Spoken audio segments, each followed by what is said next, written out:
खानाए असली में जाने की तू जरा फिक्र कर, देख आँखी खोल आँखी देख ले तू यार कैसे चल बसे। দেখতে দেখতে অধিকাংশ বন্ধু আর আত্মীয়দের সুস্থতার সৌন্দর্যতার নাজ নিয়ামত কি হলো, কেমন কেমন সুশ্রী রানী আরো সব শাহজাদিগণ রক্ত মাংস গলে গেল, চেহারা সুরত কি হলো। আসল বাড়িতে যাওয়ার জন্য কিছু সময় চিন্তা করো, আসল বাড়িতে যাওয়ার জন্য কিছু সময় চিন্তা করো। চক্ষু খুলে দেখো না তোমার বন্ধুদের কি হাল হলো, যাদের সাথে থাকতো সবা, যাদের সাথে থাকতো সদা দেহরক্ষী আর বাহিনী, নিরাশ্রয়ের কবর দেশে একাই তাদের যেতে হলো। চলে যাব আমিও একদিন, তাদেরই মতো হায় আফসোস। চলে যাব আমিও একদিন, তাদেরই মতো হায়। শাবাবাকা ক্বাবলা হারামিক ওয়া সিহহাতাকা ক্বাবলা সাকমিক। তোমার সুস্থতাকে মূল্যায়ন করো তোমার অসুস্থ হবার আগে। গিনাকা ক্বাবলা ফাকরিক, তোমার সচ্ছলতাকে তুমি মূল্যায়ন করো অভাব অনটন আসার আগে। অফারাগাকা ক্বাবলা শুগলিক, তোমার অবসরতাকে মূল্যায়ন করো ব্যস্ততা আসার আগে। ও হায়াতাকা ক্বাবলা মাউতিক, তোমার হায়াতটাকে তোমার জীবনটাকে মূল্যায়ন করো তোমার মৃত্যু আসার আগে। এই পাঁচটি জিনিসকে পাঁচটি জিনিস আসার আগে মূল্যায়ন করো, কারণ এই পাঁচটি জিনিস যদি বিপরীত পাঁচটি জিনিস তোমার কাছে এসে যায়, তাহলে এই সুবর্ণ সুযোগ যে জিনিসগুলোকে মূল্যায়ন করা দরকার ছিল, ধরার দরকার ছিল, এগুলো দ্বারা উপকৃত হবার দরকার ছিল, এগুলো যদি তোমার হাতছাড়া হয়ে যায়, তাহলে বিপরীত পাঁচটি জিনিস যদি এসে যায়, তাহলে এর দ্বারা তুমি আর উপকৃত হতে পারলে না। আর যদি তুমি উপকৃত না হতে পারো, অনন্ত অসীমকালের জন্য তুমি আফসোস আর পরিতাপ করবে, তোমার আফসোস দ্বারা কোনো লাভ হবে না। পাঁচটি জিনিস আসার আগে পাঁচটি জিনিসকে মূল্যায়ন করো। নবী করিম সাল্লাল্লাহু আলাইহি ওয়াসাল্লাম হযরত আব্দুল্লাহ ইবনে ওমর রাদিয়াল্লাহু তাআলা আনহুকে খুব আদর করে কাছে রেখে বুকের সাথে লাগিয়ে কাঁধে হাত রেখে বলতেছেন, আব্দুল্লাহ বিন ওমর রে শোনো, ইদা আসবাহতা ফালা তানজুরিল মাসাআ ওয়া ইদা আমসাইতা ফালা তানজুরিস সাবাহা খুয মিন সিহাতাকা ক্বাবলা মারাজিক ওয়া হায়াতাকা ক্বাবলা মাউতিক। আব্দুল্লাহ বিন ওমর শোনো, ইদা আসবাহতা ফালা তানজুরিল মাসাআ, যখন তুমি সকাল পাও, সকাল যদি তোমার সামনে আসে, সকাল পর্যন্ত যদি তুমি বেঁচে থাকো রে আব্দুল্লাহ, সন্ধ্যায় কোনো কাজ করবে বলে সন্ধ্যার জন্য কোনো কাজ ছেড়ে দিও না। এটা আমি সকাল সন্ধ্যায় করব না, সকাল হয়েছে তোমার, সন্ধ্যার জন্য কোনো কাজকে রেখে দিও না। ওয়া ইদা আমসাইতা ফালা তানজুরিস সাবাহা, আল্লাহ তাআলা যদি তোমাকে সন্ধ্যা পর্যন্ত নিয়ে পৌঁছান, সন্ধ্যা পর্যন্ত যদি তুমি বেঁচে থাকো রে আব্দুল্লাহ, সকালের জন্য কোনো কাজ ছেড়ে দিও না। এই কাজটা আমি সকালে করব, এই জন্য তুমি কোনো কাজকে ছেড়ে দিও না। খুয মিন সিহাতাকা ক্বাবলা মারাদিক, রে আব্দুল্লাহ তোমার সুস্থতাটাকে তুমি কাজে লাগিয়ে নাও অসুস্থ হবার আগে। ও হায়াতাকা ক্বাবলা মাউতিক, তোমার জীবনটাকে তুমি কাজে লাগিয়ে নাও রে আব্দুল্লাহ মৃত্যু আসার আগে। আগা আপনি মौत से कोई बशर नहीं, आगा अपनी मौत से कोई बशर नहीं, सामा सो बरसती है पल की खबर नहीं। আমাদের অবস্থা তো এমন, শত বছরের প্রয়োজনীয় সামান আমার সামনে আছে, এরপরেও আমি দুনিয়া আরো কেমন করে উপার্জন করা যায়, দুনিয়া আরো কেমন করে হাতের কাছে আসে, দুনিয়া কেমনে লাভ করা যায়, শুধু দুনিয়ার পিছনে পড়ে রইলাম। অথচ আফসোস যেই মুহূর্তটা আমি কাটাইতেছি এই মুহূর্তের পরের মুহূর্তটাতে আমি কোথায় থাকবো সেটা আমার জানা নাই। কথা কি ঠিক? देखते ही देखते अक्सर अजीजो आशना, देखते ही देखते अक्सर अजीजो आशना, तंदुरुस्त खूबसूरत नज नियामत क्या हुई, कैसी कैसी खूबसूरत रानिया शहजादिया, तन बदन सब गल गया है, शिक्ल सूरत क्या हुई। खानाए असली में जाने की तू दरा फिक्र कर, देख आँखी खोल आँखी देख ले तू यार कैसे चल बसे। देखते देखते अधिकांश बंधु और आत्मीयদের সুস্থতার সৌন্দর্যতার নাজ নিয়ামত কি হলো। কেমন কেমন সুশ্রী রানী আরো সব শাহজাদিগণ রক্ত মাংস গলে গেল, চেহারা সুরত কি হলো। আসল বাড়িতে যাওয়ার জন্য কিছু সময় চিন্তা করো, আসল বাড়িতে যাওয়ার জন্য কিছু সময় চিন্তা করো। চক্ষু খুলে দেখো না তোমার বন্ধুদের কি হাল হলো। যাদের সাথে থাকতো সবা, যাদের সাথে থাকতো সদা দেহরক্ষী আর বাহিনী, নিরাশ্রয়ের কবর দেশে একাই তাদের যেতে হলো। চলে যাব আমিও একদিন, তাদেরই মতো হয় আফসোস। চলে যাব আমিও একদিন, তাদেরই মতো হয় আফসোস। আল্লাহু আকবার। মুহতারাম হাজিরিন, সবাইকে একদিন চলে যেতে হবে। কাজেই কোন সময়ে কোন মুহূর্তে কোন ঘড়িতে আমার হায়াতের জিন্দেগি শেষ হয়ে যাবে আমরা কেউ জানি না। যেভাবে চলে যাওয়ার কথা আমি তোমায় বলছি আজ, আগামীকাল বন্ধু বলবে সেও তো আজ হায় চলে গেল।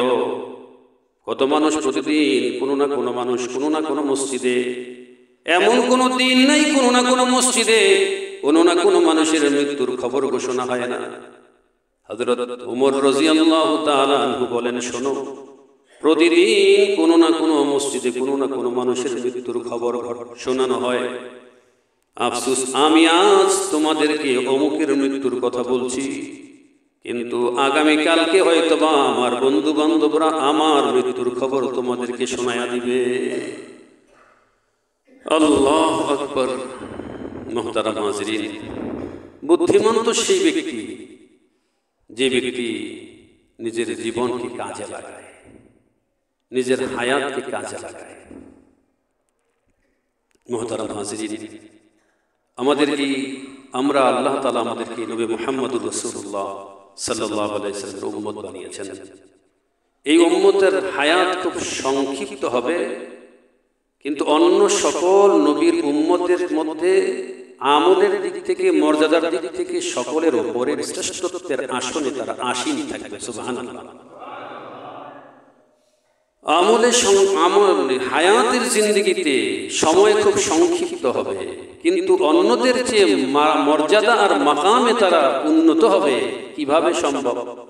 আমরা জুমায় বলেছিলাম যে এমন কিছু সময়ে, এমন কিছু মুহূর্ত, এমন কিছু দিন কিংবা রাত আল্লাহ তাআলা এই উম্মতকে দিয়েছেন, এগুলো কাজে লাগানোর দ্বারা তারা পূর্বের উম্মতের লম্বা সময়ে ইবাদত করে যা পেয়েছিল, অল্প সময়ে ক্ষণিকের তরে অল্প সময়গুলো কাজে লাগায় তারা এর চেয়ে অনেক উপরে, অনেক অগ্রগামী তারা আমলের দিক থেকে হয়ে যাবে। সুবহানাল্লাহ।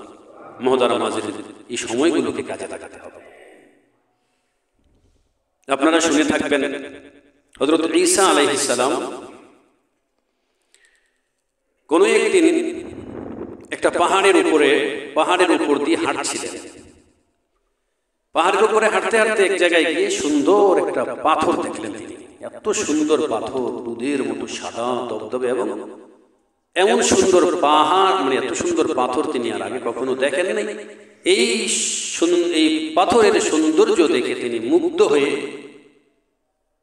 মুগ্ধ হয়ে তিনি লম্বা সময় পর্যন্ত সেদিকে তাকিয়ে বারবার এদিকে ওদিকে দেখছিলেন।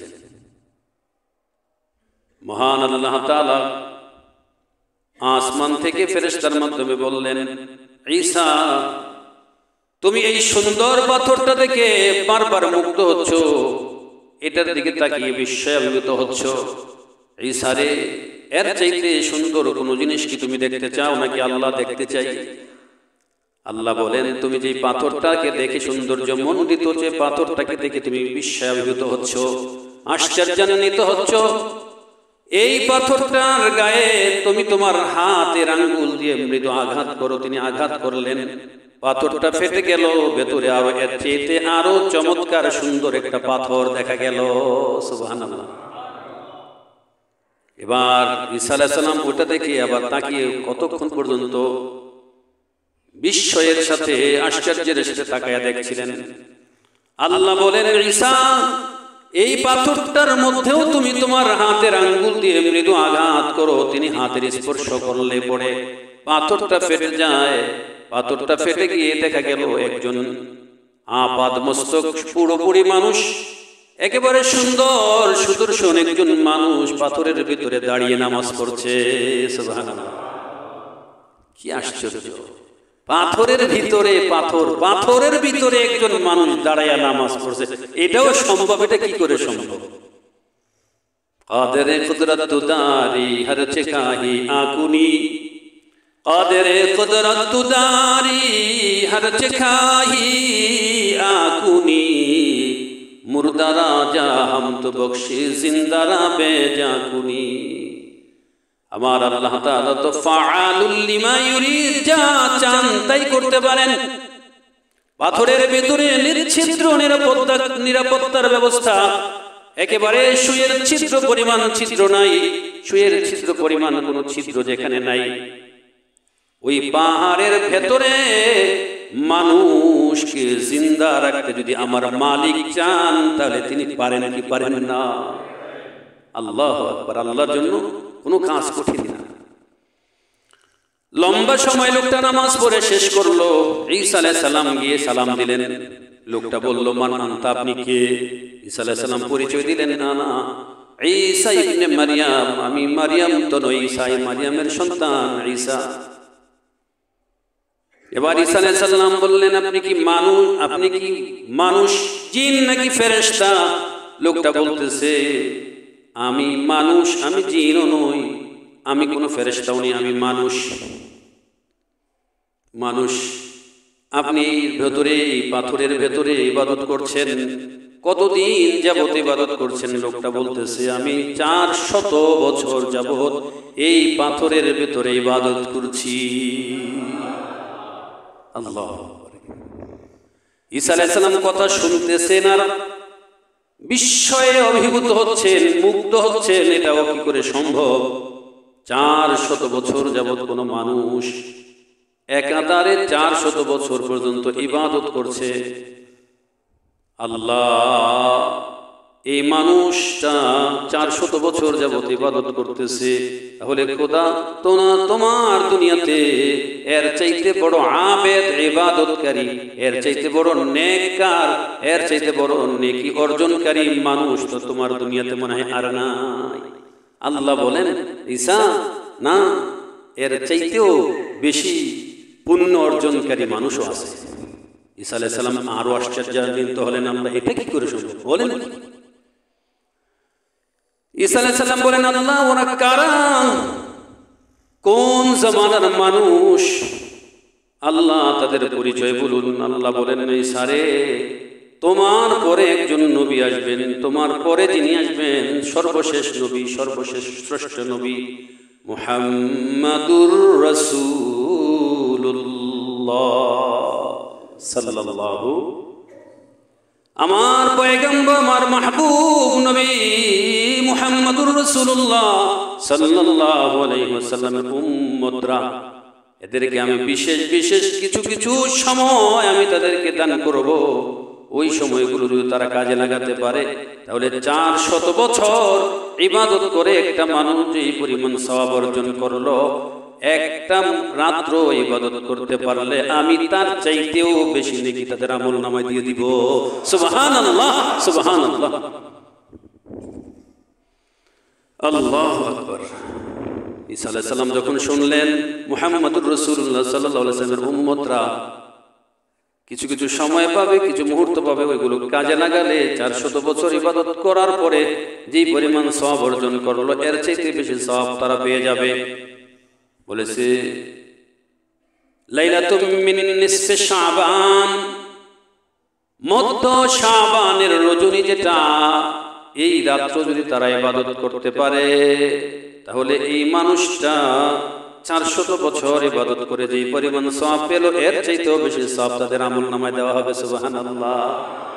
ঈসা আলাইহিস সালাম শুনি বলেন, আল্লাহ, তাহলে আমাকে ওই মুহাম্মদুর রাসূলুল্লাহ সাল্লাল্লাহু আলাইহি ওয়াসাল্লামের উম্মত হয়ে আল্লাহ আমাকে ওই নবীর উম্মত বানান, আল্লাহ আমাকে ওই নবীর উম্মত বানান। আল্লাহ তাআলা এই নবীর ফরিয়াদ কবুল করলেন, বলেন ঈসা তোমার দোয়া আমি কবুল করলাম, তোমাকে আমি আমার মাহবুব নবী মুহাম্মদুর রাসূলুল্লাহ সাল্লাল্লাহু আলাইহি ওয়াসাল্লামের উম্মত বানিয়ে কিয়ামতের আগে আমি আবার তোমাকে দুনিয়ায় পাঠাবো। ঈসা আলাইহিস সালাম আবার দুনিয়ায় আসবেন।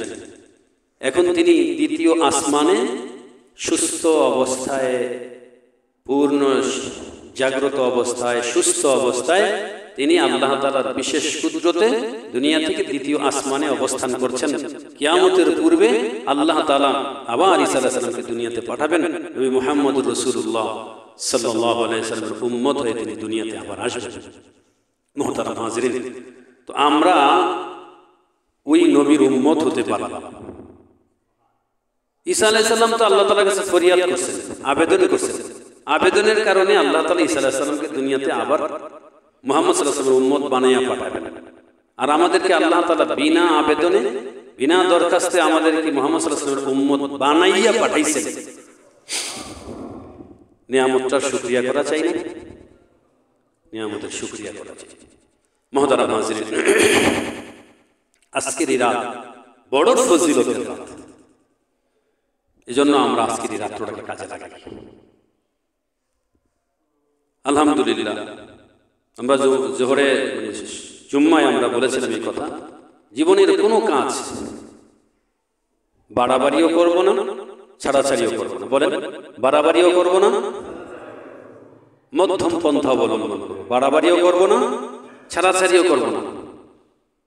রাত্র কাজে লাগাবো। সামনে আবার রমজান আসতেছে, রমজানের সময়গুলোতেও কাজে লাগাবো। রমজানের শেষের দিকে লাইলাতুল কদর আছে, আমরা সেই লাইলাতুল কদরকে ইনশাআল্লাহ কাজে লাগানোর চেষ্টা করব, ইনশাআল্লাহ, ইনশাআল্লাহ। এ রাত্রে আমরা খুব বেশি বেশি দোয়া করবো আল্লাহর কাছে। আমার যত রকমের চাহিদা আছে, চাহাত আছে, এই রাত্রে আল্লাহ তাআলার কাছ থেকে আমরা সেই চাহিদাগুলো, আমার প্রয়োজনগুলো আল্লাহ তাআলার কাছ থেকে চেয়ে নেব। কারণ নবী করিম সাল্লাল্লাহু আলাইহি ওয়াসাল্লাম বলেছেন, ইযা সাআলতা ফাসআলিল্লাহ ওয়া ইযা ইসতাআনতা ফাসতাঈন বিল্লাহ। আমার উম্মত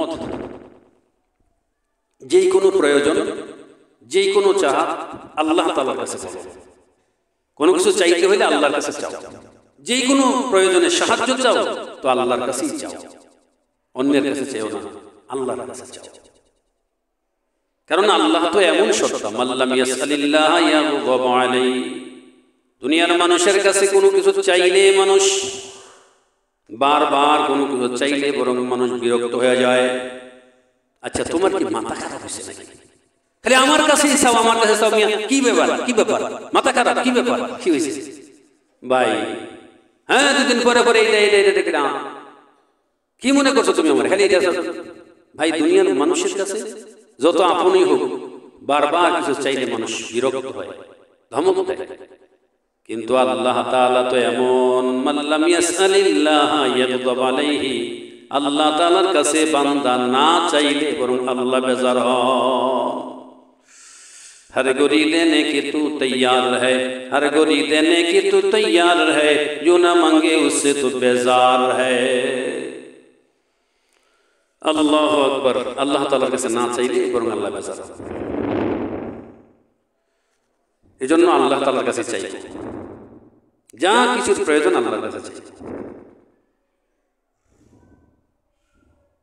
অভাব অনটন আল্লাহর কাছে ফরিয়াদ করবো, আল্লাহ আমার অভাব দূর করে দেন, আল্লাহ আমার এই প্রয়োজন পূরণ করে দেন, আল্লাহ আমার এই সমস্যা, এই সংকট, আল্লাহ আপনি আমার এই সমস্যা থেকে, এই সংকট থেকে উত্তরণের ব্যবস্থা করে দেন। কোরআন শরীফে আল্লাহ তাআলা বলেন, শোনো, ইন্নী আ'লামু আয়াতান লাউ আমিলা বিহা লাকাফাতহুম। নবীজি বলেন, শোনো, আমি একটা আয়াত জানি, আমি এমন একটি আয়াত জানি, ওই আয়াতটার উপর যদি জগতের মানুষেরা আমল করে লাকাফাতহুম, তো একটা আয়াত দুনিয়ার মানুষের জন্য যথেষ্ট হয়ে যাবে। সুবহানাল্লাহ। সকল প্রয়োজন পূরণের জন্য যথেষ্ট হয়ে যাবে একটা আয়াত। ইন্নী আ'লামু আয়াতান, নিশ্চয়ই আমি একটি আয়াত জানি, লাউ আমিলা বিহা, যদি মানুষেরা এর উপরে আমল করে লাকাফাতহুম, তাহলে অবশ্যই মানুষের জন্য এই আয়াতটি যথেষ্ট হবে। আয়াতটি কি? ওমান ইয়াত্তাকিল্লাহা ইয়াজআল লাহু মাখরাজা, ওমান ইয়াত্তাকিল্লাহা ইয়াজআল লাহু মাখরাজা। যারা আল্লাহ তাআলাকে ভয় করে চলবে, আল্লাহ তাআলা তাদের জন্য রাস্তা করে দিবেন। কঠিন সমস্যা, কঠিন সংকট, যেই সমস্যা থেকে বের হবার কোনো রাস্তা নাই, আপাত দৃষ্টিতে যেখান থেকে বের হওয়ার কোনো পথ নাই, কোনো রাস্তা নাই, দুনিয়ার কোনো মানুষের সাহায্য সহযোগিতার দ্বারা যেখান থেকে কোনো বের হবার কোনো পথ নাই, আল্লাহু আকবার বলে যে এই কঠিন থেকে, কঠিন সংকট থেকেও আল্লাহ তাআলা ওই মানুষটাকে মুক্তি দিয়ে দিবে। মুহতারাম হাজিরিন, মরক্কো আছে না একটা দেশ, আসেনি? মরক্কো, ওই মরক্কোর এক পরিবারের একজন মহিলা, সুন্দরী, সুশিক্ষিতা, সম্ভ্রান্ত পরিবারের, বিত্তবান পরিবারের এক মহিলা, মানে সবই যদি থাকে, তার সৌন্দর্যও আছে, টাকা পয়সাও আছে, অর্থবিত্ত আছে, শিক্ষা দীক্ষাও আছে, সবকিছুই আছে। একজন মানুষের অহংকার করার জন্য যা কিছু দরকার সবই আছে। বুঝছেন না কথাটা? তো আল্লাহ তাআলা বলেন, কাল্লা ইন্নাল ইনসানা লা ইয়াতগা আর রাআহু ইসতাগনা। আরে মানুষের অবস্থা তো এইরকম, মানুষ যখন নিজেকে স্বয়ং সম্পূর্ণ ভাবে তখনই সে আল্লাহ তাআলার নাফরমানিতে মেতে ওঠে।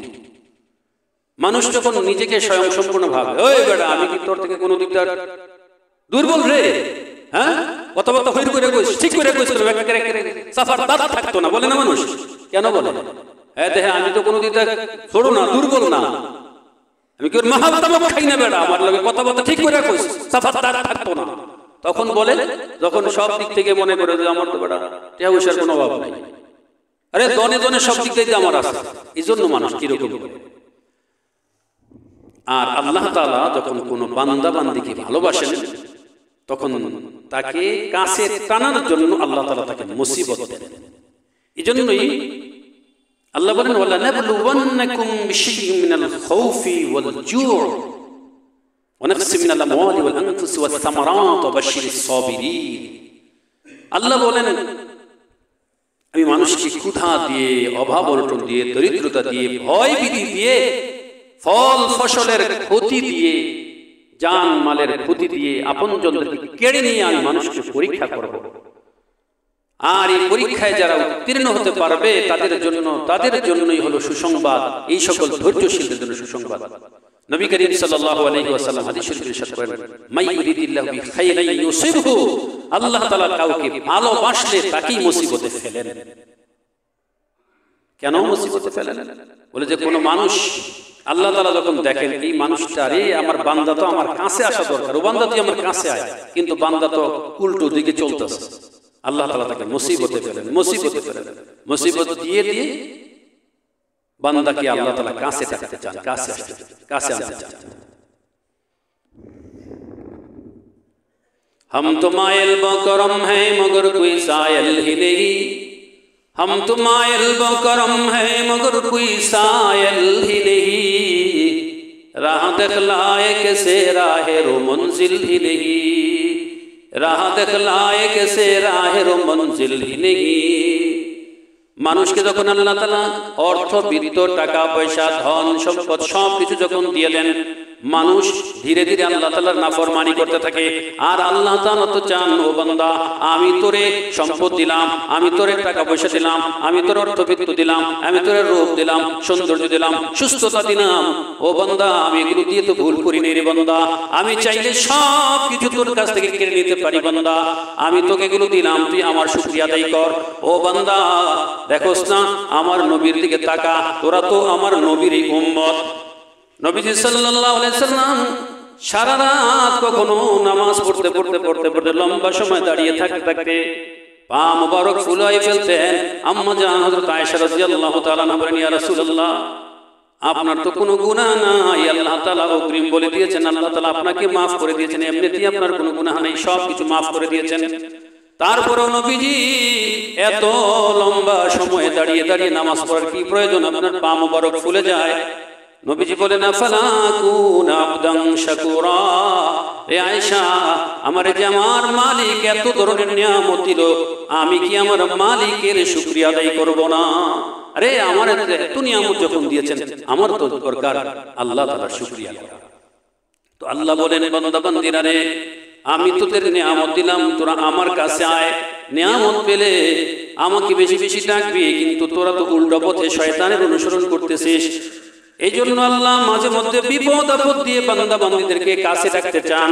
এই জন্য হযরত আশরাফ আলী থানভী রাহমাতুল্লাহ এই আয়াতে ওয়ালা নাবলুওয়ান্নাকুম বিশাইইন মিনাল খাউফি ওয়াল জু'i ওয়া নাকসিম মিনাল আমওয়ালি ওয়াল আনফুসি ওয়াস সামারাত ওয়া বাশশিরিস সাবিরিন, এই আয়াতের ব্যাখ্যায় হযরত আশরাফ আলী থানভী রাহমাতুল্লাহ বলেন, শোনো দুনিয়ার মানুষ, আল্লাহ তাআলার দেওয়া যত মুসিবত আছে সব মুসিবত কিন্তু মুসিবত না, কিছু মুসিবত আছে যেটা নিয়ামত, আবার যত নিয়ামত আছে সব নিয়ামত নিয়ামত না, কিছু নিয়ামত আছে সেটা মুসিবত। কি বললেন? আল্লাহ তাআলা তোমার সম্পদ দিবেন, ধন সম্পদ দিবেন, অর্থবিত্ত দিবেন, পদ পজিশন দিবেন, এগুলো তোমার নিয়ামত, কিন্তু কিছু নিয়ামত আছে এটা বান্দার জন্য মুসিবত, আবার কিছু মুসিবত আছে এটা আসলে মুসিবত না, বরং মুসিবতের বেশে আল্লাহ তাআলা তোমাকে দিয়েছেন নিয়ামত।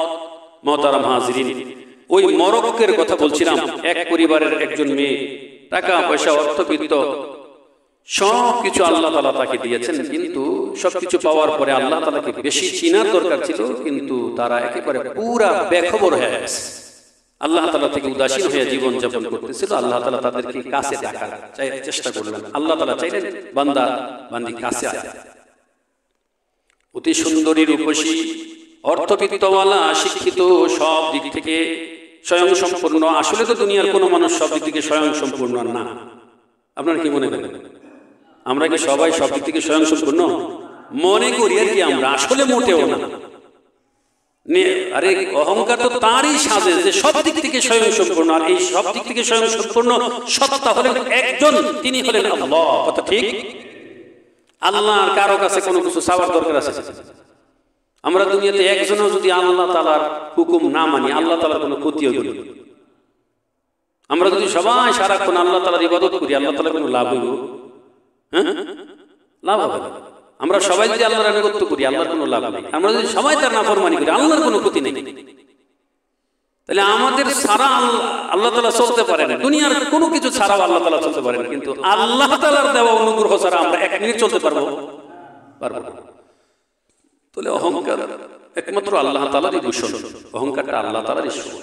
মুহতারাম হাজিরিন, যাই হোক, যে কথা বলছিলাম, মরক্কোর ওই মহিলাটা সব দিক থেকে আল্লাহ তাআলা তাকে দিয়েছেন, তো সেও আল্লাহ তাআলার প্রতি একেবারে উদাসীন হয়ে বেখবর হয়ে জীবনযাপন করছিল। এরই মধ্যে হঠাৎ করে শরীরে একটু সমস্যা দেখা দিলে পরে ডাক্তারের কাছে গেল, চেকআপ করলো। চেকআপ করার পরে ডাক্তার না বললো, পরীক্ষা নিরীক্ষার পরে বলছে তার ব্রেস্ট ক্যান্সার হয়েছে, দেখা দিয়েছে ব্রেস্ট ক্যান্সার।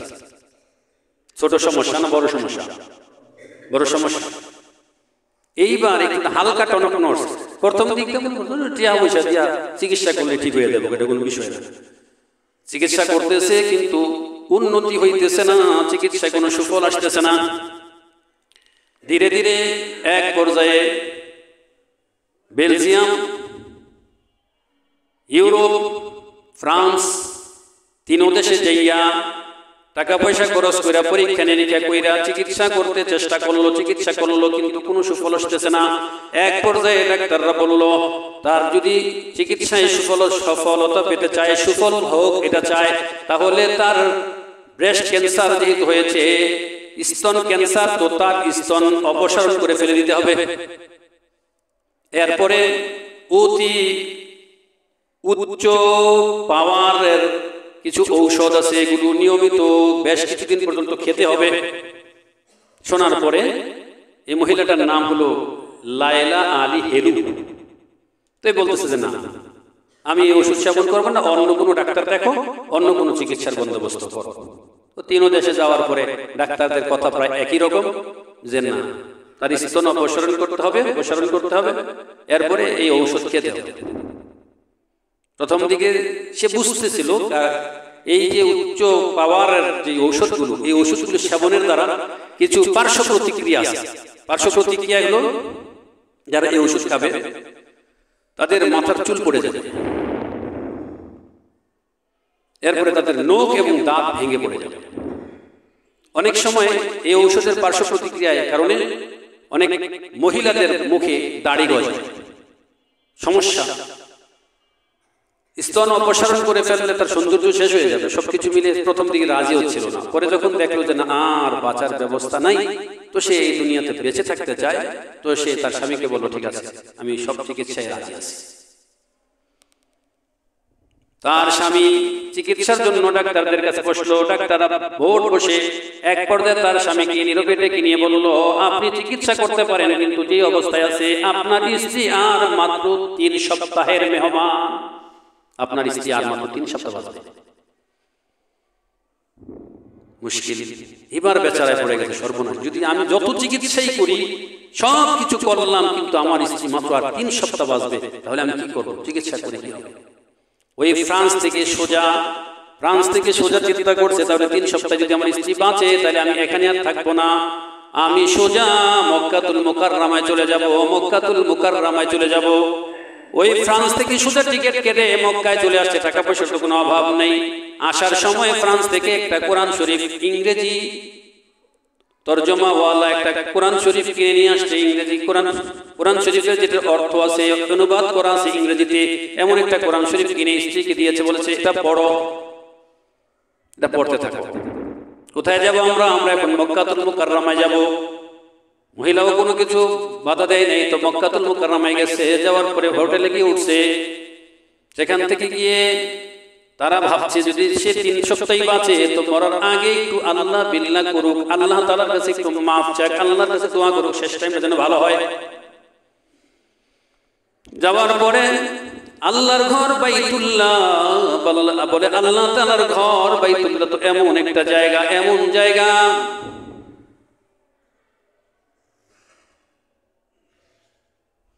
প্রত্যেকটা মানুষের হৃদয়ে আল্লাহ তাআলা বাইতুল্লাহর প্রতি ভালোবাসা লাগাই দিয়েছেন। সেখানে যাওয়ার পরে 2-3 দিন পরে ওই মহিলা তার স্বামীকে বলল, আমি বাইতুল্লাহর ঘরেই সময় কাটাতে চাই, আমি আর হোটেলে আসতে চাই না, আমি বাইতুল্লাহর ঘরেই লম্বা সময় কাটাইতে চাই, আমাকে অনুমতি দাও। বলছে, তোমার অনুমতির দরকার নেই, তুমি যাও, যতক্ষণ মনে চায় তুমি হোটেলে থাক, বাইতুল্লাহে থাকো, অবস্থান করো, আমার পক্ষ থেকে কোনো নিষেধ নেই। বাইতুল্লাহর ঘরেই থাকতেছে। মসজিদে হারামে বাইতুল্লাহর ঘরে বসে খালি শেষ সময় দোয়া করতেছে।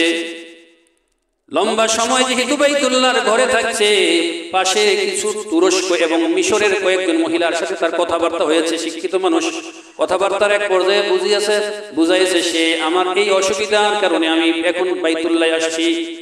ওই মহিলাগুলো মুসলিম, ওই সকল বোনেরাও তাদের প্রতি যথেষ্ট সহানুভূতিশীল হলো, তাকে তারা সঙ্গ দিতেছে, সময় দিতেছে। একবার বলতেছে, আমি তওবা করতে চাই, কারো কাছে গিয়ে আমাকে তওবা করার নিয়ম কানুন শিখিয়ে দিন। তো তারা মক্কাতুল মুকাররমার একজন স্বনামধন্য একজন বড় বুজুর্গ আলেমের কাছে তারা গেলেন। পর্দার অন্তরালে থেকে সম্পূর্ণ পর্দা মেনটেন করে ওই মাওলানা সাহেবের সাথে, ওই আলেম সাহেবের সাথে কথোপকথন করছিলেন।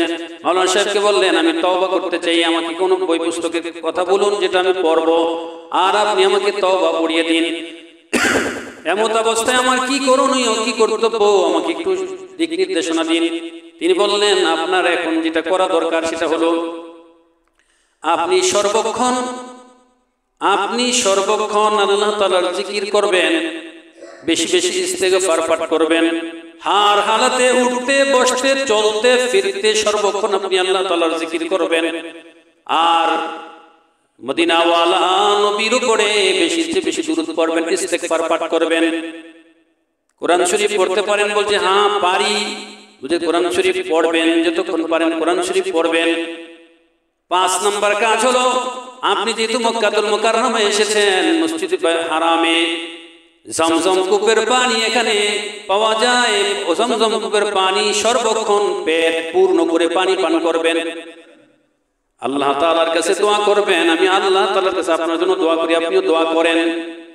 এইবার এই মহিলা মক্কাতুল মুকাররমার ওই বিদগ্ধ আলেম সাহেবের কথা শুনে প্রত্যেকটা কাজ ঠিকভাবে করতে লাগলো। জমজম কূপের পানি পেট ভরে খাচ্ছে, দোয়া করছে, দুরূদ পড়ছে, ইস্তেগফার পাঠ করছে, আর হার হালাতে জিকির করছে, আল্লাহ তাআলার কাছে দোয়া দুরূদ পড়তেছে।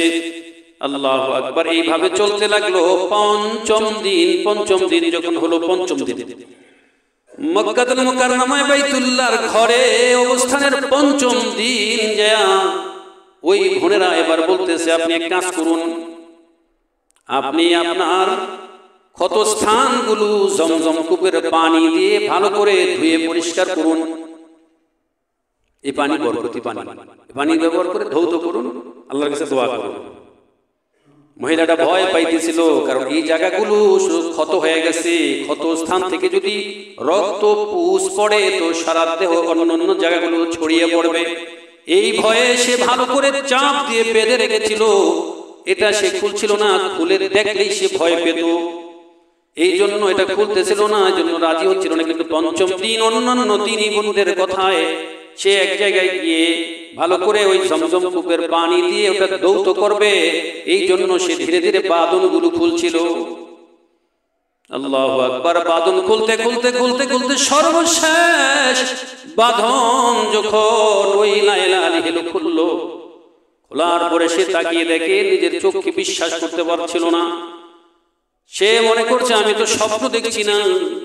খুলতেছে, খোলার পরে দেখলো তার স্তনে যেই ক্যান্সার ছিল, যেই ঘা ছিল, চিপু ছিল, রক্ত ছিল, আল্লাহু আকবার, সেখানে কোনো ঘা নাই, রক্ত নাই, পুজ নাই, এমনকি তার যেই ঘা ছিল গায়ের কোনো চিহ্ন পর্যন্ত নাই। বলেন সুবহানাল্লাহ। মহিলাটা খুশির চোটে আনন্দের রাতে সজ্জায় কাঁদতে কাঁদতে বের হলো। অন্যান্য দিনী বোনের আগে আসলো, কি হয়েছে বোন, কি হয়েছে, আপনি কেন কাঁদছেন? জড়ায়া ধরে বলছে, বোন রে,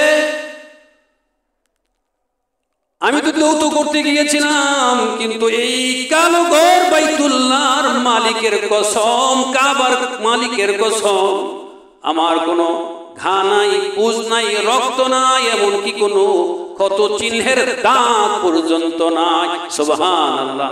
সবাই আল্লাহু আকবার বলে তাকবীর দিয়ে উঠলো। মেয়েটাই লায়লা আলী হেলু তার স্বামীর কাছে হোটেলে চলে গেল, গিয়ে বলছে, দেখো দেখো কি হয়েছে। বলে অনেকদিন পরে তোমাকে পুরো উৎফুল্ল দেখা যায়। কি গো হেলু, কি হয়েছে? বলছে, দেখো না, উৎফুল্ল তো হব না কেন? বলছে, আমার মালিক আমাকে একেবারে সুস্থ করে দিয়েছেন, আমার শরীরে কোনো দাগ নাই, কোনো চিহ্নটা পর্যন্ত নাই।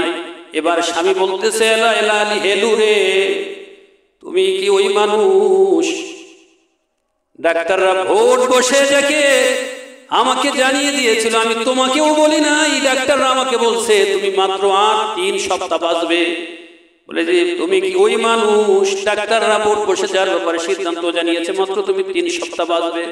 কিন্তু আমার মালিক, আমার আল্লাহ তোমাকে একেবারে পরিপূর্ণ সুস্থ করে দিয়েছে। আদরে কুদরত দারি হর জগহ হিয়া কুনি, মুর্দা রাজা হাম তো বখশি, জিন্দা রাবে জাকুনি। আমার আল্লাহ চাইলে পারেননি?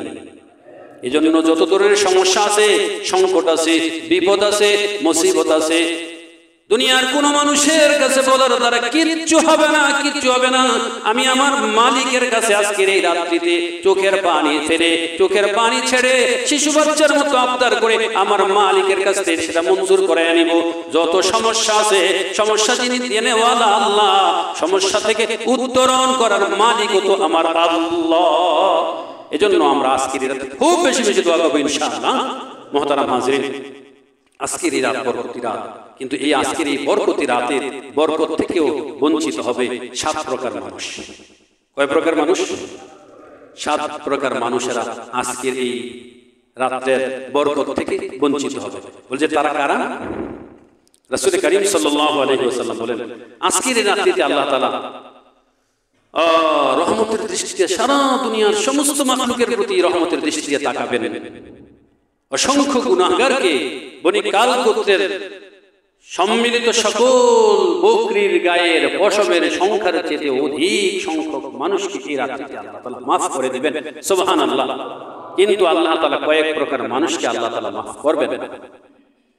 ইল্লা মুশরিকুন মুশাহিনুন, বলে তারা কারা? যাদেরকে আল্লাহ তাআলা এই রাত্রিতে মাফ করবেন না।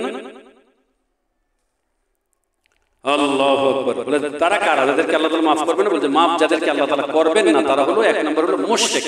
আল্লাহ তাআলা এই রাত্রিতে মুশরিকদেরকে মাফ করবেন না। কাদেরকে মাফ করবেন না? মুশরিক যারা আল্লাহ তাআলার সাথে শিরক করে, আল্লাহ তাআলার ক্ষমতার সাথে শিরক করে, আল্লাহ তাআলার সিফাতের সাথে যারা কেউ, আল্লাহ তাআলার সিফাত গুণাবলীর সাথে যারা কাউকে শিরক করে, আল্লাহ তাআলার সত্তার সাথে শিরক করে। আল্লাহ এক, কুল হুয়াল্লাহু আহাদ আল্লাহুস সামাদ। বলুন আল্লাহ এক, আল্লাহ তাআলা কোন শরীক আছে? আল্লাহর মতো কেউ আছে? কাজী আল্লাহ এক, তার কোনো শরীক নাই, সন্তান সন্ততি নাই, বাবা মা নাই, তিনি এক আল্লাহ। তো এই কথার উপরে পরিপূর্ণ বিশ্বাস করা, এটাই হলো তাওহীদ। এখন যদি কেউ মনে করে যে আল্লাহ তাআলা তিনজন, যেমন খ্রিস্টানরা মনে করে আল্লাহ হলো তিন, একজন তো আল্লাহ উনি আছেন, উনি প্রধান, আর ওনার স্ত্রী আছে একজন মা মেরি, আর এই মা মেরি আর এই ঈশ্বর যে তাদের সন্তানের নাম হলো যিশু। আমরা যারা ঈসা আলাইহিস সালাম বলি, এদের ভাষায় বলে যিশু ঈশ্বরের পুত্র। নাউযুবিল্লাহি মিন যালিক। আল্লাহ বলেন লাম ইয়ালিদ ওয়া লাম ইউলাদ, আল্লাহ তাআলার কোনো ছেলেও নাই, বাবাও নাই।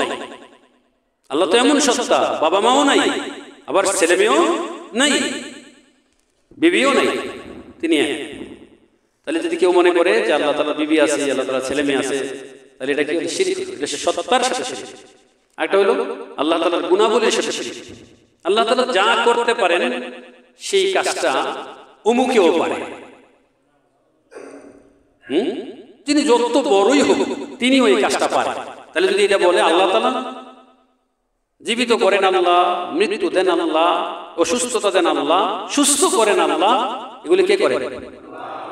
সন্তান দান করেন আল্লাহ, সন্তান নিয়ে যান আল্লাহ, আল্লাহ করেন না? বলে দেন না অমুক ও করে, বাবাও করে, অমুকেও করে। এটা যদি মনে করে কেউ, তাহলে আল্লাহর সাথে অমুকের শিরক করলো। কথা ঠিক না? 2500 গির্দা একটা গ্রাম আছে। আমি আমার ছাত্র জীবনে 2 বছর ওখানে আমি তারাবির নামাজ পড়েছি। তো ওখানে একবার আমার দাওয়াতে নিয়ে গেছি মিলাদ পড়তে, আর ওই সময় দোয়া করতে গেছি। তো যাওয়ার পরে দেখলাম এক ঘরে লোকনাথ ব্রহ্মচারীর ছবি। যে হিন্দুদের মিষ্টি দোকান বা বিভিন্ন দোকানের মধ্যে লোকনাথ ব্রহ্মচারীর একটা ছবি দেওয়া আছে না?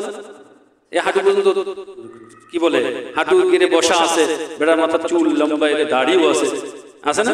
আপনারা খেয়াল করছেন কিনা দেখবেন, ওই ছবিটার নিচে লেখা আছে রণে বনে জলে জঙ্গলে যেখানে বিপদে পড়িবি আমার নাম স্মরণ করিবি শ্রী শ্রী লোকনাথ ব্রহ্মচারী। কি বলেন? কথা ঠিক না? আছে না লেখা? আমি দেখলাম যেই ঘরে দোয়া করতে গেছি ওই ঘরে লোকনাথ ব্রহ্মচারী ছবি। আমি আশ্চর্য হয়ে গেলাম, ব্যাপার কি ব্যাপার? পরে কইলো যে দেখেন মানুষের বিশ্বাস, বলে যে এই লোকনাথ বাবার ছবি রাখলে নাকি ঘরে বিপদ আপদ হয় না। নাউযুবিল্লাহ। কারণ বাবা লিখে দিছে তো রণে বনে জলে জঙ্গলে যেখানেই বিপদে পড়িবে আমার নাম স্মরণ করিবে আমি রক্ষা করিব। এত বড় তুমি রক্ষা করনে ওয়ালা, তুমি কোথায়? তুমি তোমাকে রক্ষা করতে পারলে না বিপদ থেকে? তুমি তো মইরা একেবারে বিনাশ হয়ে গেছো না? তো নিজের যে রক্ষা করতে পারে না সে আবার আরেকজনের রক্ষা কেমনে করে? আর মানুষ এই কথাও বিশ্বাস করে। তাহলে ওরা আল্লাহ তাআলা ওদেরকে বুঝ দান করুক, যারা না বুঝে এরকম করছে আল্লাহ তাআলা ওদেরকে বুঝ দান করুক।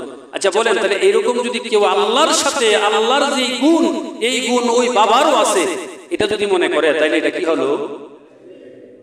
বলে এটা হিন্দু বাবা, তো লোকনাথ বাবা, এটা হিন্দু বেড়া, এই বেড়াটা বিশ্বাস করলাম না। কিন্তু আমি যদি মনে করি আমার বাবাই আমার ফির বাবা পারে সব, তাহলে এটা মনে ঠিক হইব নাকি?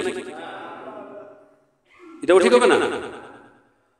গায়রুল্লাহ মানে আল্লাহ ছাড়া অন্য কেউ, আল্লাহ ছাড়া অন্য কেউ, অন্য কাউকে যদি এই গুণে গুণান্বিত করা হয়, তাহলে এটাই শিরক। কথা বুঝতে পারছি মহতারাম হাজিরিন? তাহলে এক নম্বর হলো এই রাত্রিতে যাদেরকে আল্লাহ মাফ করবেন না তারা হলো মুশরিক, মুশরিকদেরকে আল্লাহ তাআলা এই রাতে মাফ করবেন না। দুই নম্বর হলো মুশাহিনুন, মুশাহিনুন মানে হলো হিংসুক, হিংসাকারী, হিংসুকদেরকে আল্লাহ তাআলা এই রাতে কি করবেন না? মাফ করবেন না। হিংসুক যারা অন্যের ভালো দিকে পছন্দ করে না, সহ্য করতে পারে না, এরা হিংসুক বলে। কথা বুঝতে পারছেন না? আল্লাহু আকবার। আপনারা কি খুব ক্লান্ত হয়ে গেছেন? একটু কথা বলবো? ঘুম আসতেছে নাকি? কিতাবে ঘটনা লিখছে,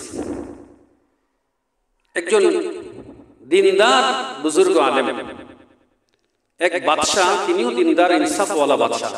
তো বাদশাহ যখন দরবারের কাজ শুরু করতেন, ওনার অভ্যাস ছিল দরবারের কাজ শুরু করার প্রাক্কালে ওই যে বুজুর্গ আলেম সাহেব তিনি একটা কথা বলতেন, দাঁড়িয়ে বলতেন, আহসিনু ইলাল মুহসিনি লিহিসানিহি ফাইনাল মুসিআ ইয়াকফিকাহু ইসাতুহু। অর্থ হলো আহসিনু ইলাল মুহসিনি লিহিসানিহি, তোমরা অনুগ্রহকারীর অনুগ্রহের কারণে তার উপকার স্বীকার করো, তার প্রতি আনুগত্য প্রকাশ করো। আহসিনু ইলাল মুহসিনি লিহিসানিহি, অনুগ্রহকারী উপকারকারীর উপকারের বদলা হিসেবে তার আনুগত্য প্রকাশ করো। উপকারীর অপকার করো না, উপকারীর উপকার স্বীকার করো। ফাইনাল মুসিআ সায়াকফিকাহু ইসাতুহু, ইসাতুহু কেননা যারা উপকারী মানুষের উপকার স্বীকার করবে না, যারা উপকারী মানুষের কৃতজ্ঞতা স্বীকার করবে না, বরং তার অপকার করার চেষ্টা করবে, তার সাথে খারাপ আচরণ করবে, দুর্ব্যবহার করবে, তার দুর্ব্যবহারই তার ধ্বংসের জন্য যথেষ্ট হবে। এই কথাটা বরাবর তিনি বলতেন, দরবারের কাজ শুরু করার পূর্বে তিনি এই কথাটা বলতেন। কথাটা আপনারা বুঝতে পেরেছেন? দরবারের পুরনো একজন মানুষ, দরবারের একজন সভাসদ, এই চিন্তা করছে কটা কইতে উইরা আইছে, জুইরা বসে কয়দিন ধরে আইয়া সারে বাদশাহ কেরে তার একেরে কাছের মানুষ বানাই দিয়েছে। এক দাঁড়াই ওই দরবার শুরু হওয়ার আগে আইছে, নো ইলাল মুহসিনি লিহিসানিহি ফাইনাল মুসিআ সায়াকফিকাহু ইসাতুহু। এটা প্রত্যেকদিন বলে বেড়ারে আমি আচ্ছা মতন একটা ডুবাইয়া দিতে পারি। আচ্ছা, এই যে চিন্তাটা করছে, এটা কি ভালো চিন্তা করছে? এটা কিসের থেকে হইছে? এটা হইছে হিংসা থেকে। কিসের থেকে হইছে? নবীজি বলেন তিনটা বড় পাপ, এগুলো থেকে তোমরা বাঁচো। একটা হইল অহংকার। অহংকার করছে শয়তান, আনা খায়রুম মিনহু, আমি তার থেকে উত্তম, আমি তার চেষ্টা করতাম, আমাকে লিখে অহংকার করছে, বাইরে দিয়েছে, অভিশপ্ত বানিয়ে দিয়েছে। দুই নম্বর লোভ, লোভ করো না, কারণ এই লোভ তোমাদের আব্বা জানে জান্নাত থেকে নামাই দিয়েছে। কথা ঠিক নেই? শয়তানে গিয়ে ওয়াজ করছে, এ হাওয়া জান্নাতে চিরদিন থাকতে চাও? বলছে হ্যাঁ এটাই তো চাই। স্বামীর সাথে একসাথে সব সময় থাকতে চাও না বিচ্ছেদ চাও? না না, এটা কেন চাইবো? একসাথে সবসময় আমরা চিরদিন একসাথে থাকতে চাই জান্নাতে। বলছে তাইলে ওই যে গাছটা, এই গাছের ফল খাও, খাইলে কোনোদিন জান্নাত থেকে আর যাওয়া লাগবে না, আল্লাহ তো করে দূরে পাঠাই দিব, লেগে কইছে খাইও না। আম্মা জান সহজ সরল মানুষ, আরে ওয়াজ শুন না আমল করে লেছে। আম্মা জানকে খাইয়া লেছে, খাইয়া আবার আব্বা জানের জন্য একটা শরবত বানাইয়া, জুস বানাইয়া রাখছে, আমিও একটু খান। আব্বা জানো আরে কি দিছ মুহের মধ্যে অর্ধেক দিতে, কি দিছ এইটাই হ্যাঁ সর্বনাশ করছো, একটা সর্বনাশ। আল্লাহ তাআলা বলেন না করছিলাম খাইতে, তোরা যখন খাইছস দুনিয়া দুনিয়াতে নাইমা যা। বুঝছেন না কথাটা? বলছে যে এক নম্বর হলো অহংকার কইরো না। অহংকারের কারণে শয়তানকে আল্লাহ তাআলা সারা জীবনের আমল বাতিল কইরা অভিশপ্ত বানিয়ে দিয়েছেন। দুই নম্বর লোভ কইরো না, তোমাদের আব্বা আম্মাকে দুনিয়াতে আসতে হইছে লোভের কারণে। তিন নম্বর হলো হিংসা করো না। হিংসার এই তিনটা বড় পাপ, এগুলো দুনিয়ার প্রথম পাপ। এই হিংসার কারণে আদম আলাইহিস সালামের দুই ছেলে হাবিল আর কাবিল একজন আরেকজনকে হত্যা করছে। হিংসা কি? হ্যাঁ, আমার কিছু বিয়ে করতে, হ্যাঁ লোক কালা, আর কাবিলে বিয়ে করতে, হাবিলের বিয়ে করতে গেছে, হ্যাঁ বউ সুন্দর, হ্যাঁ বউ সুন্দর, আমার বউ কালা, আমি এটা বিয়ে করতাম না, এটা বিয়ে করবো।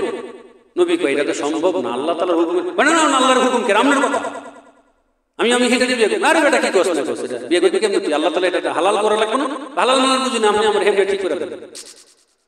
এটা হিংসার কারণে তার ভাইকে হত্যা করেছে। এই তিনটা বড় পাপ প্রথম সংঘটিত হয়েছে, খবরদারের কাছে ছিল না। তো ওই বেটা চিন্তা করছে যে এই বেটা খালি দরবার হল শুরু হওয়ার, দরবার শুরু হওয়ার আগে করে সেনেল মোহসেনেল ইহসান এর মতন আর কি কইতারে না, কইতে উইরাইয়া জুইরা বসে বেটা। আর বাদশাও তার একের সঙ্গ দিছে। বেটা আমি একটা ল্যাংটা কইতাছে, বুঝেন নাই কথাটা? ল্যাংটা যে কে কারে করে রে, তো বেটার একটা ল্যাংটা কইতাছে কেমনে। পরে একদিন বাদশাহ দরবার শেষ হয়ে গেছে, এই বেটা, এই হিংসুক বেটা বাদশার কাছে গিয়ে কয় যাবো না, একটা কথা কইতে চাইছিলাম, যদি একটু অভয় দিতে। বলছে কোনো অসুবিধা নেই, বলো, অভয় দিলাম। ভয় লাগে। আরে ভয় লাগে কেন, আমি তো বললাম কোনো অসুবিধা নেই, বলো। বিশ্বাস করবেন কিনা জানি না, কি তো বাদশা বলছে আচ্ছা এত কাচুমাচু করছো কেন, বলো না যেটা বলো, তুমি বলো, তো আমি বললাম তো, বলো। আপনি তো আবার জানি কি জানি বলেন আপনি।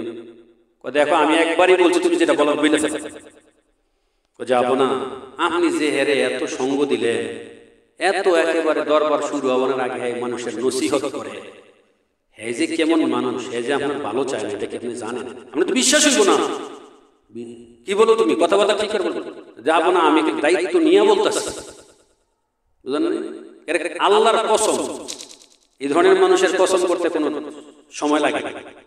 বাদশা কইতেছে ঠিক কইতাছো, যাবো না, দেখেন নাই কি কয় সে, কয় সে বাহির হইয়া আপনার বিরুদ্ধে তলে তলে আপনার বিরুদ্ধে মানুষের কথা বলে এবং বলে যে আপনার কাছেই যাওয়া যায় না, আপনার মুখ থেকে নাকি দুর্গন্ধ আসে, তাই নাকি? বলছে হ্যাঁ, এই কথা বলে। তো বাদশার এটাকে কিছু ফুলাইয়া বলে কি, আচ্ছা যাবো না, ঠিক বাদশা যাবো না, আপনি নাইলে দেখেন আগামীকালকে আমি ওর প্রমাণ দিব। কথা ঠিক আছে। তো আগামীকালকের ব্যাপারে ওই ব্যাপারটা তো সহজ সরল মানুষ, বুজুর্গ মানুষ। তো বলতেছে ভাইজান আমার মনটায় খুব চাইতেছে আপনার একবেলা দাওয়াত খাওয়াইতাম, আগামীকালকে দুপুরে যদি আমাদের দাওয়াত দিতেন আমার ঘরে, ভাই আপনার একটু ডাল ভাত খাওয়াইতাম। সহজ সরল মানুষ তো। নবীজি বলছেন কোনো মুসলমান দাওয়াত দিলে অন্য কোনো সমস্যা না থাকলে দাওয়াত কবুল করুন। তিনি দাওয়াত কবুল করছেন, আগামীকালকে দুপুরে দাওয়াত কবুল করছেন। এই দুরন্দর হিংসুক করছে কি, যা কিছু খাওয়াইছে, খাওয়ানোর পরে সব খাওয়া দাওয়া শেষ হয়েছে, পরে একটা কাঁচা পেঁয়াজ আর কাঁচা রসুন দিয়া বানানো একটা চাটনি এনে দিছে, এটা খান, আমার হজমটা ভালো, এটা খাওয়াইছে।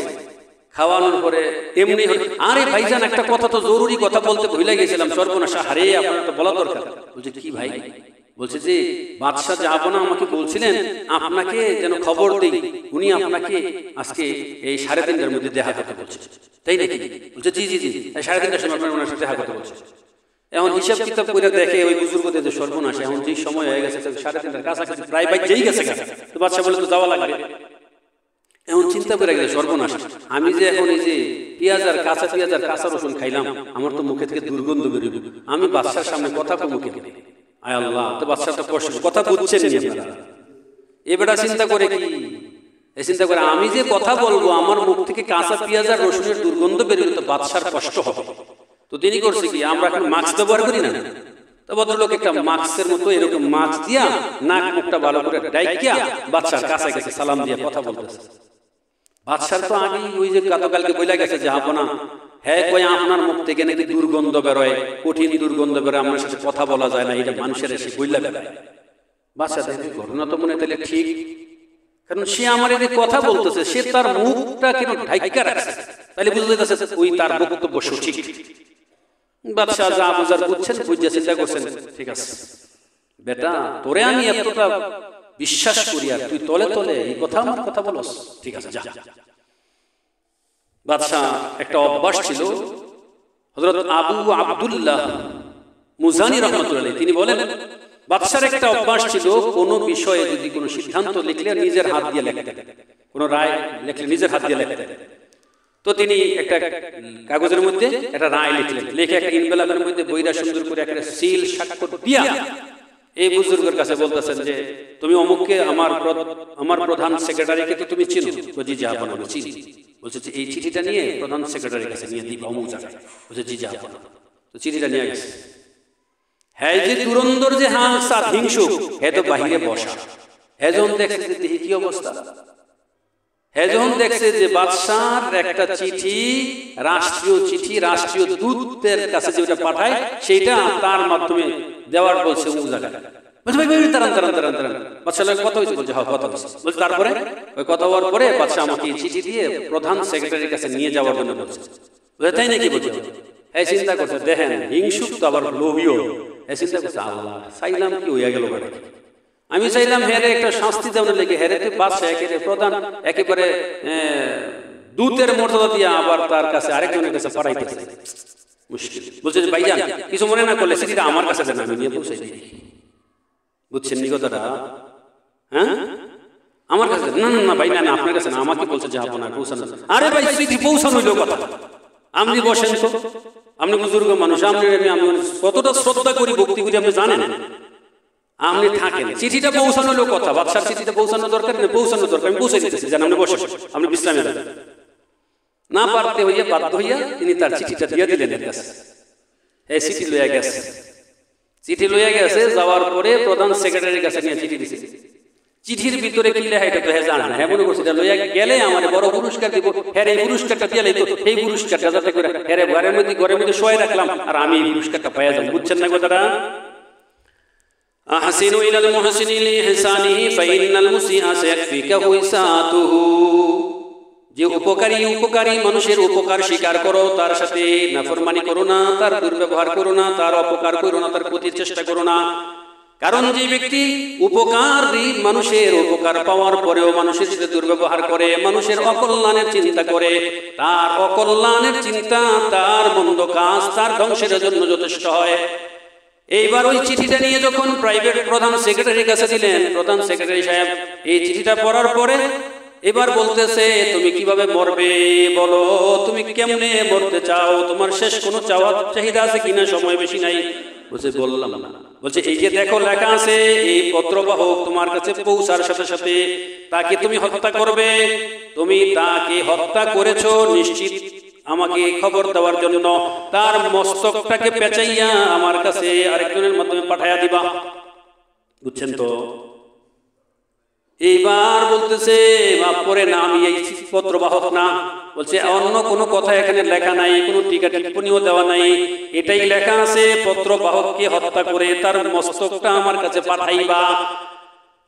আমি আর কোনো কিছু করতে পারবো না, বাদশাহ যা আদেশ করেছেন আমি তাই করব। এবার বাদশার আদেশ পালিত হলো, তাকে হত্যা করা হলো। এর পরের দিন আবার দরবার হল চালুর পরে কোরআন তেলাওয়াতের পরে ওই লোক দাঁড়িয়ে বলছে আহসিনু ইলাল মুহসিনি লিইহসানিহি ফাইন্নাল মুসিআ সায়াকফিকাহু ইসাতুহু। বাদশা বলেন তুমি? বলছে জি জাহাপনা আমি। বলছে তাহলে তুমি কি যাও নাই সেখানে? বলছে যে জাহাপনা আমি বের হয়েছিলাম যাওয়ার জন্য, কিন্তু অমুক আমাকে বললো যে চিঠিটা পৌঁছানোই তো কথা, তো আমার কাছে তাও অনেক পিড়াপিড়ি করছিল, শেষ পর্যন্ত আমি বাধ্য হয়ে তার হাতে চিঠি দিয়ে দিয়েছি।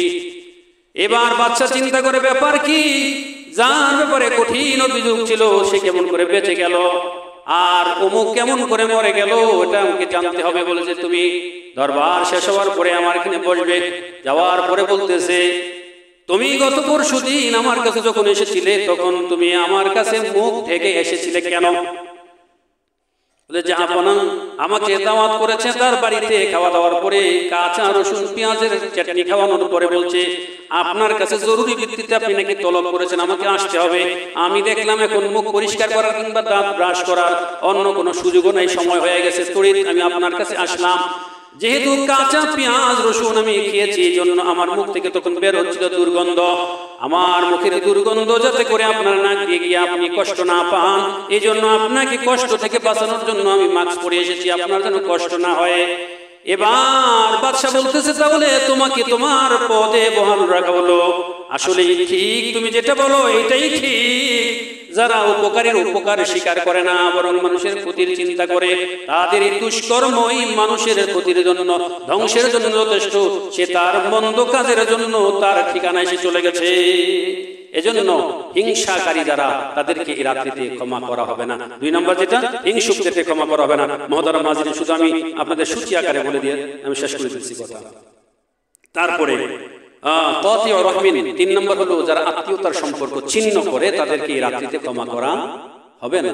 কিছু ওই নেই, কয় তুই আমার ভাই না, তাহলে আমার কোনো কথা নেই, যা তুই আমার ঘরে আর কোনোদিন আবি না, যা তোর লোক আমার কোনো সম্পর্ক নেই, বলি না? নবীজি বলেন যারা আত্মীয়তার সম্পর্ক ছিন্ন করবে এই রাত্রিতে তাদেরকে ক্ষমা করা হবে না।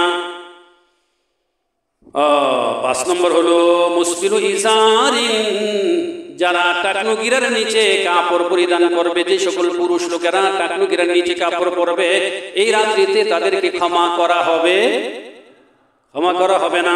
কেন কেন বলে এত বড় পাপ, বলে যে হ্যাঁ, এই টাকনু গিরার নিচে পুরুষেরা কাপড় পরিধান করে, এটা অনেক বড় পাপ। রাসূল কারীম সাল্লাল্লাহু আলাইহি সাল্লাম বলেন আল্লাহ তাআলা তাদের সাথে কিয়ামতের দিন রহমতের দৃষ্টিতে তাকাবেন না, তাদের সাথে কথা বলবেন না, তাদেরকে পবিত্র করবেন না, তাদেরকে কঠিন জাহান্নামে আযাব দিবেন।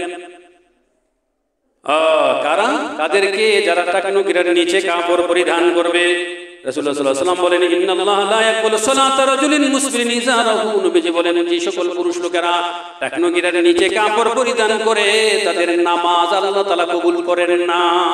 এজন্য দেখেন না, নামাজের আগে আমরা বলি না যে যারা টাকনু গিরার নিচে কাপড় আছে বেখেয়ালিতে আপনারা তাদের কাপড় উপরে উঠিয়ে নিন, বলি না? কেন? কারণ আপনাদের নামাজ, যারা এরকম করবে তাদের নামাজ কবুল হবে না।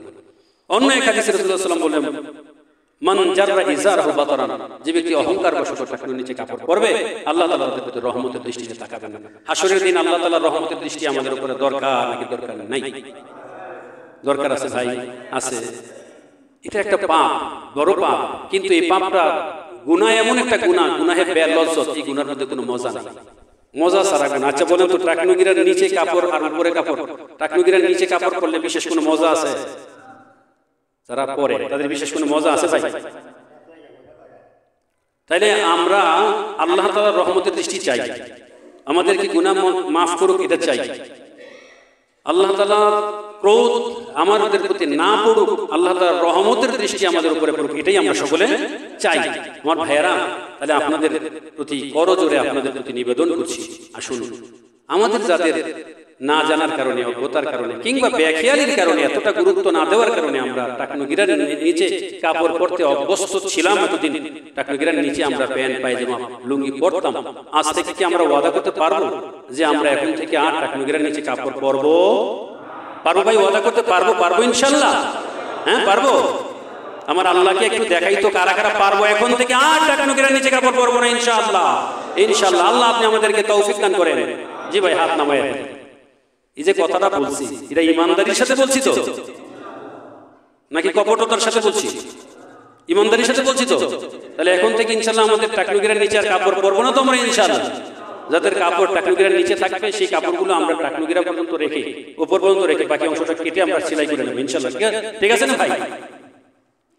এরপরে যেটা হলো সেটা হলো আকুন লিল ওয়ালিদাই, যারা পিতামাতার অবাধ্য, যে সকল সন্তানেরা পিতামাতার অবাধ্য, পিতামাতার অবাধ্য সন্তানদেরকে এই রাত্রিতে ক্ষমা করা হবে না।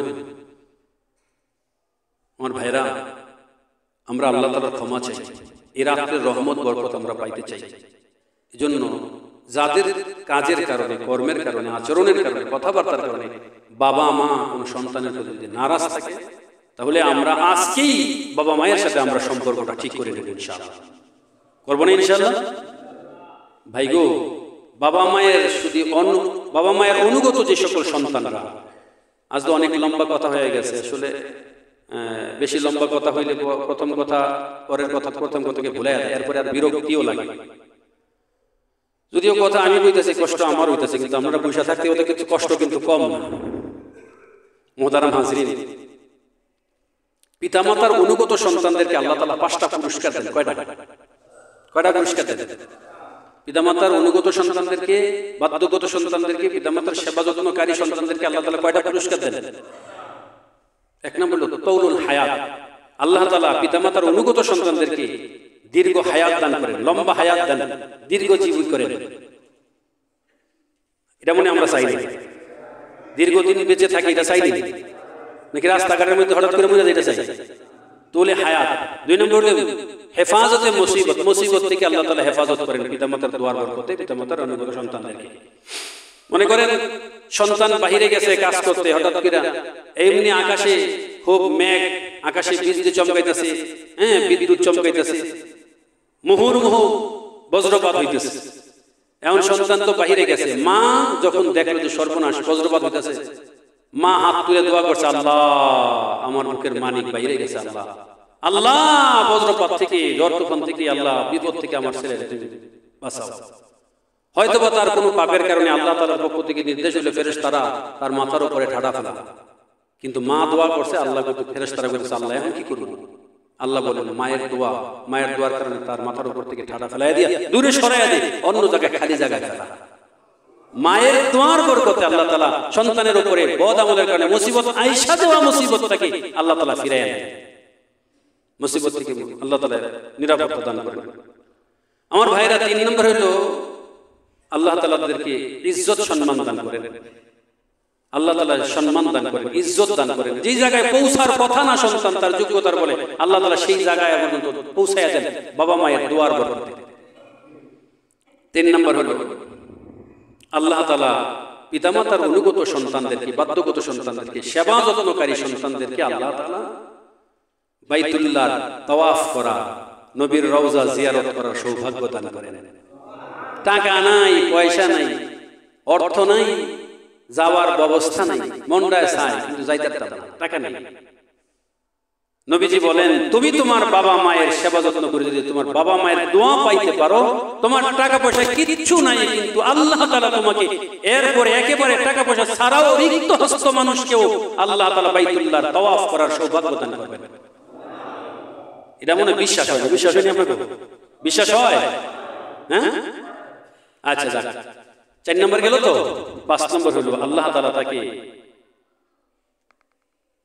আল্লাহ তাআলা তার শেষ ফল, শেষ সময়টা ঈমানের সাথে মৃত্যু দান করেন। তাহলে আমরা আমাদের বাবা মায়ের অনুগত হব, বাবা মায়ের কথা মানবো, বাবা মায়ের সেবা যত্ন করবো। বাবা মায়ের সাথে যদি কারো সম্পর্ক কোনো কারণে ঢিলেটা হয়ে থাকে ভাই, বাবা মায়ের সাথে আপন কেউ নাই ভাই, এজন্য বাবা মায়ের সাথে সম্পর্কটা ঠিক করে নেব ইনশাআল্লাহ। এরপরে হলো মুদমিনুল খমর, যারা সবসময় মদ পানে অভ্যস্ত, এই মদ্যপদেরকে আল্লাহ তাআলা রাতে ক্ষমা করবেন না।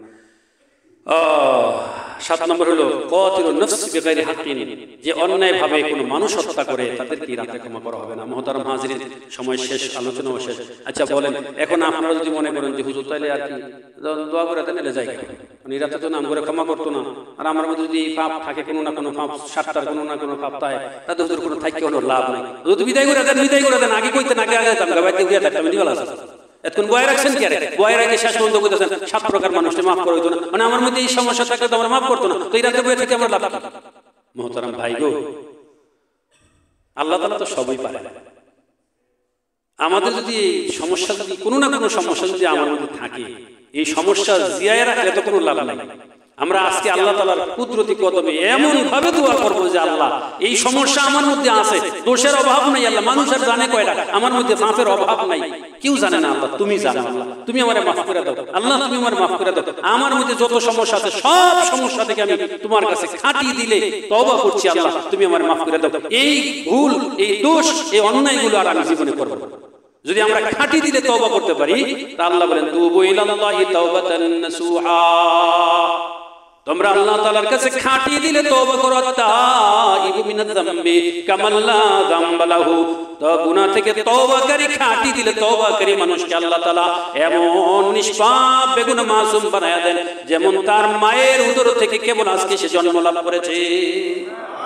তাহলে আমরা ইনশাআল্লাহ এই 7টা সমস্যা আমার মধ্যে থাকলেও আমরা খাঁটি দিলে আল্লাহ তাআলার কাছে আজকে তওবা করব, এবং মানুষের হক যেগুলো আছে, মানুষের হক নষ্ট করে থাকলে সেটা মানুষের সাথে আমরা আলোচনা করে আমরা সেটা থেকে ইনশাআল্লাহ মুআমালা সাফ করব ইনশাআল্লাহ। আল্লাহ আমাদের সবাইকে তৌফিক দান করেন। আমার ভাইরা, দোয়া আমরা এখনই দোয়া করব। দোয়ার আগে দোয়া কবুল হওয়ার জন্য যে জিনিসগুলো সহায়ক, দোয়া কবুলের জন্য সহায়ক, বান্দার চোখে পানি নিয়ে দোয়া করলে দোয়া কবুল হয়।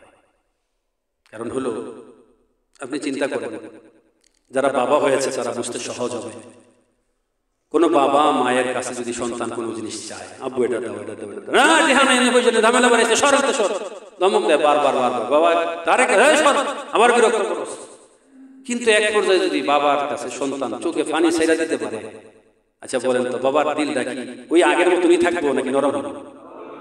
হইতো না ভাই, হইব নরম। আমার বড় ছেলেটা বিএমটিএফ মাদ্রাসা সেখানে তখন পড়তো। হ্যাঁ, তো একদিন গেলাম, যাওয়ার পরে বলতেছে, আব্বু আমার তো পরীক্ষা, আমার তাজবিদের কিতাবটা হারায় ফেলেছে। আমি বললাম যে তাহলে হারায় ফেলে আমি কি করবো? আব্বু একটা কিতাব কিনা লাগবো, টাকা দেওয়া লাগবে। আমি বললাম যে তুমি 2 দিন পরে পরে কিতাব হারায় ফেলাও, তাহলে তোমার আমি কত কিতাব কিনে দেবো? 2 দিন পরে তুমি কিতাব হারাবে? আব্বু 2 দিন না তো আব্বু 1 মাস হয়ে যাবে। বুঝছেন না কথাটা? 2 দিন না আব্বু 1 মাস হইব কিতাবটা কিনছি। আমি বললাম বাহ কি কও তুমি, 1 মাস হইব, 2 দিন না 1 মাস হইছে কিতাব কিনছো, 1 মাস হইলে কিতাব হারায় ফেল দিব বেটা? এবার 1 মাস হইলে কিতাব হারাই দিব? আগের দিনের মানুষেরা, আমার ভাই বেরাদাররা আগে যখন পড়ছে স্কুলে, একজনে পড়ছে ক্লাস 10, একজনে পড়ছে 9, একজনে পড়ছে 8, এই ঘরে কিতাব এই করে দিত, এই করতে পারি নাই, এই তারপর হেনে যেত, যাইতো না ভাই? তো তুমি 1 মাস হইলে কিতাব হারায় ফেলাইছো? বলছে আব্বু কিতাবটা কিনা লাগবে, আব্বু টাকা দেন। আমি একটু কৃত্রিম রাগ দেবো, না না তোমার কোনো কিতাবের কোনো যত্ন নাই, তুমি ঘন ঘন কিতাব হারাও না, আমি কিতাব টাকা দিতাম। তা আমার মাগরিবের সময় ঘনে তাড়াতাড়ি তো চলে যাবো। আমি তো ও 3 তলা থেকে আমার কাছে ধীরে ধীরে নামছে নিচতলায়, নাইমে যখন দেখছে না কিতাব টাকা পাইতো না, না না আমি কিতাব কিনে দিতাম না তোমার। রাস্তায় এগুলো চোখে পায় না, আব্বু মক্কেলকে পরীক্ষা, একদিন পরে পরীক্ষা। এখন আপনি বলেন তো ওই কৃত্রিম রাগ যেটা এখন কি আর রয়েছে? ভাই গো টান দাগ বুকে টাইনা নিয়ে বলছি, বাজান কিতাবটার দাম কত? আব্বু 35 টাকা। আমি তাড়াতাড়ি 50 টাকা দিয়ে বলছি, যাও না এখন গিয়ে কিতাবটা কিনা, এখন গিয়ে কিতাবটা কিনা রাখা, নাহলে তুমি আবার 50 টাকা হারাই ফেলবে, যাও বলে চলে গেছে আমার ভাইরা। তা বলেন তো, বাবা মায়ের কাছে যদি সন্তান চোখের পানি ছেড়া দেয়, তাহলে বাবা মা যেমন রাগ ধরে রাখতে পারে না, বরং বাবা সন্তানের কথা মাইনা নেয়। ঠিক বাবা মায়ের সাথে আল্লাহ তাআলার দয়া মায়া বান্দা বান্দীদের প্রতি কম না বেশি? ভাই সাধারণ কম না, অনেক সাধারণ বেশি না, অনেক বেশি, হিসাব নেই না, এত বেশি। তো আমরা যদি একটু চোখে পানি নিয়ে আল্লাহ তাআলার কাছে দোয়া করতে পারি আমার ভাইরা, তাহলে আল্লাহ তাআলা আমাদের দোয়া অবশ্যই কবুল করবেন।